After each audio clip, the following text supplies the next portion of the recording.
బాపట్ల జిల్లా రుద్రమాంబపురంలో వాన్పిట్ భూముల అంశంపై ప్రత్యేకమైన సమావేశం జరిగింది. ఈ సమావేశంలో మాజీ ఎమ్మెల్యే ఆమంచి కృష్ణమోహన్ పాల్గొన్నారు.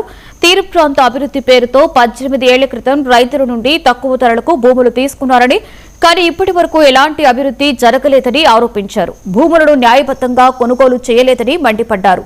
రైతులకు న్యాయం జరగకపోతే ఉద్యమానికి తాను సిద్ధము అంటూ ఆమంచి కృష్ణమోహన్ స్పష్టం చేశారు. ఒకసారి అయితే వచ్చి నిర్వాహకుడు సాగించాడు. ఈ భూముల పేరు తీసుకుని తప్పితే మీరేం చెప్పాడు. దానికి కట్టుబడమని అడుగుతాం. దానికి వినమ్రంగా ప్రభుత్వాన్ని రిక్వెస్ట్ చేస్తాం.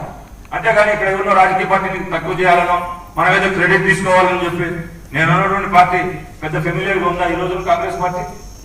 నేను పార్టీకి సంబంధించినటువంటి అసోసియేషన్ మీకు నాకుందా? మీరంతే నేనంతే. కాకపోతే మీకన్నా నాకు బెటర్గా అవగాహన ఉంటుంది కొంచెం. ఎట్ ది సేమ్ టైం బాధ్యత కూడా ఉంటుంది. రాజకీయాల్లో ఉన్నాను, ఆ రోజు నేనేం కాలా. ఆ మధ్యలో 10 సంవత్సరాలు ఎమ్మెల్యే నాకు చేత సర్వీస్ చేసి ఇప్పుడు ఈ మున్సిపల్ లిఫ్టిగేషన్ కూడా చట్టంలో లేనిది. మీరు అడగకపోయినా ఇలా వెంకటరావు మనం కూడా చెప్పారు. వెంకటరావు